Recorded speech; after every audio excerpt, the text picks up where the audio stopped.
देखो, सबसे पहले हियरिंग टेस्ट कराना जरूरी है। बिना हियरिंग टेस्ट कराए हियरिंग एड खरीदना ऐसा है कि बिना आंखों की जांच कराए चश्मा खरीद लेना। यार मतलब पापा का कितना लॉस है ये हियरिंग एड के डिजाइन पे डिपेंड करता है। बिल्कुल, और सिर्फ डिजाइन नहीं, फीचर्स भी बहुत ज्यादा जरूरी है। हियरिंग एड की कीमत कुछ हजार से लेकर कुछ लाखों तक हो सकती है।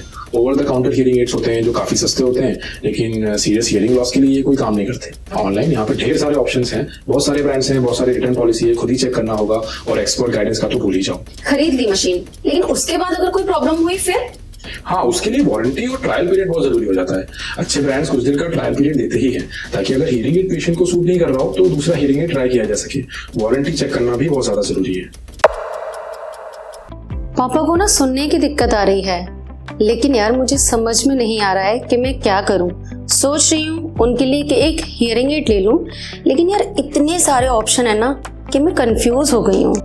गुड वंदना, ये बहुत अच्छी बात है कि तुम पापा की हियरिंग लॉस को ना इतना सीरियसली ले रही हो। देखो, सही हियरिंग एड चुनना ना थोड़ा टेक्निकल हो सकता है, लेकिन मैं हूं ना, मैं तुम्हें आसान भाषा में समझाता हूँ। यार यही तो नहीं समझ में आ रहा है कि मैं शुरुआत कहाँ से करूँ। मतलब पहले मुझे क्या देखना चाहिए? देखो, सबसे पहले हियरिंग टेस्ट कराना जरूरी है। बिना हियरिंग टेस्ट कराए हियरिंग एड खरीदना ऐसा है कि बिना आंखों की जांच कराए चश्मा खरीद लेना। एक ऑडियोलॉजिस्ट, एक हियरिंग केयर एक्सपर्ट तुम्हारे पापा का हियरिंग टेस्ट करेगा और उसके बाद ही सही एडवाइस देगा, सही हियरिंग एड सजेस्ट करेगा। तो मतलब ये टेस्ट बताएगा कि पापा को कितना सुनने का लॉस है? बिल्कुल, हियरिंग लॉस अलग अलग लेवल का होता है, माइल्ड, मॉडरेट, सीवियर या प्रोफाउंड हियरिंग लॉस। जो भी हियरिंग एड तुम चूज करोगी वो इस पर डिपेंड करेगा कि तुम्हारे फादर को कितना लॉस है। ओके, अब मैं समझी। यार पर हियरिंग एड कितने टाइप्स के होते हैं? हर जगह अलग अलग, क्योंकि मैं कहीं भी देख रही हूँ ना, मुझे कई तरीके के डिजाइन नजर आ रहे हैं, तो थोड़ा उसके बारे में मुझे बताओ। हाँ, और हर डिजाइन, हर मॉडल के अलग अलग फायदे नुकसान होते हैं। कुछ पॉपुलर ऑप्शंस हैं जैसे BT, behind the ear hearing aid. ये हियरिंग एड्स कान के पीछे बैठता है और एक ट्यूब के जरिए कान में आवाज जाती है। ये बहुत ज़्यादा पावरफुल होते हैं। फिर है RIC, रिसीवर इन कैनाल। इसमें रिसीवर कान के अंदर जाता है, जिससे साउंड क्वालिटी काफ़ी अच्छी रहती है। In the ear hearing aid, ये पूरा डिवाइस ही कान के अंदर फिट हो जाता है। फिर होता है in the canal hearing aid. ये काफ़ी छोटे होते हैं, कान में फिट हो जाते हैं, थोड़ा बहुत दिखते भी हैं। फिर होता है CIC, कम्प्लीटली इन कैनाल। ये काफ़ी छोटे होते हैं, लगभग दिखते ही नहीं है, पूरी तरह से कैनाल के अंदर चले जाते हैं। फिर होते हैं सबसे छोटे, इनविजिबल इन कैनाल। ये पूरी तरह छुप जाते हैं, लेकिन ये हल्के हियरिंग लॉस वालों के लिए होते हैं, क्योंकि ये कम पावरफुल होते हैं। यार मतलब पापा का कितना लॉस है ये हियरिंग एड के डिजाइन पे डिपेंड करता है? बिल्कुल, और सिर्फ डिजाइन नहीं, फीचर्स भी बहुत ज़्यादा ज़रूरी है। मैं बताता हूँ कुछ फीचर्स जिसका तुम्हें बिल्कुल ध्यान रखना चाहिए, जैसे नॉइस रिडक्शन, ताकि बैकग्राउंड का जो शोर होता है वो काफ़ी कम हो जाए। स्पीच क्लैरिटी, ताकि आवाज़ साफ साफ सुनाई दे। बैटरी लाइफ, कुछ रिचार्जेबल हियरिंग एड्स होते हैं, कुछ में सेल बदलना पड़ता है। ब्लूटूथ कनेक्टिविटी, जिससे मोबाइल, टीवी से सीधे कनेक्ट करके वो सुन सकते हैं। कस्टमाइजेबल सेटिंग, ताकि ज़रूरत के हिसाब से वो सेटिंग चेंज कर सकें। अगर वो पार्क में जा रहे हैं तो पार्क की अलग सेटिंग, घर की अलग सेटिंग वो रख सकते हैं। यार ये तो बहुत ज्यादा हाईटेक हो गया। तो इसकी कोई कीमत भी तो होगी ना यार, कि सस्ता लूं या महंगा लूं? कुछ तो बताओ इसके बारे में मुझे।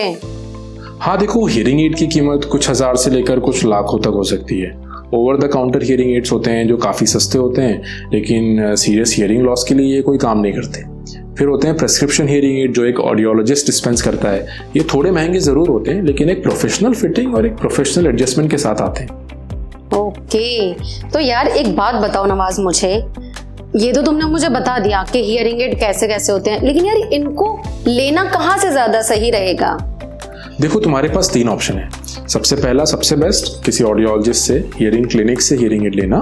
ये काफ़ी भरोसेमंद तरीका है, क्योंकि यहाँ पे सही टेस्टिंग मिलती है, सही फिटिंग मिलती है, सही एक्सपर्टीज होती है। दूसरा है रिटेल स्टोर से लेना। आजकल स्टोर्स पे भी हियरिंग एड मिल जाता है, लेकिन वहाँ पे एक्सपर्ट गाइडेंस नहीं मिलेगा। तीसरा ऑप्शन है ऑनलाइन। यहाँ पे ढेर सारे ऑप्शंस हैं, बहुत सारे ब्रांड्स हैं, बहुत सारी रिटर्न पॉलिसी है, खुद ही चेक करना होगा, और एक्सपर्ट गाइडेंस का तो भूल ही जाओ। मतलब तुम ये कहना चाह रहे हो कि मैं जब भी पापा की हियरिंग एड लूं तो किसी ऑडियोलॉजिस्ट या किसी क्लिनिक से ही जाके लूं? हाँ, इससे तुम्हारे पापा को सही डिवाइस मिलेगा, सही हियरिंग एड को सही से सेट भी किया जाएगा। ठीक है, ये तो मैं समझ गई, लेकिन नवाज यार एक चीज और बताओ मुझे। खरीद ली मशीन, लेकिन उसके बाद अगर कोई प्रॉब्लम हुई फिर? हाँ, उसके लिए वारंटी और ट्रायल पीरियड बहुत ज़रूरी हो जाता है। अच्छे ब्रांड्स कुछ दिन का ट्रायल पीरियड देते ही हैं ताकि अगर हियरिंग एड पेशेंट को सूट नहीं कर रहा हो तो दूसरा हियरिंग एड ट्राई किया जा सके। वारंटी चेक करना भी बहुत ज़्यादा ज़रूरी है। भाई ये तो बहुत ज्यादा हेल्पफुल रहा, लेकिन यार एक सवाल और तुमसे पूछना चाहूंगी।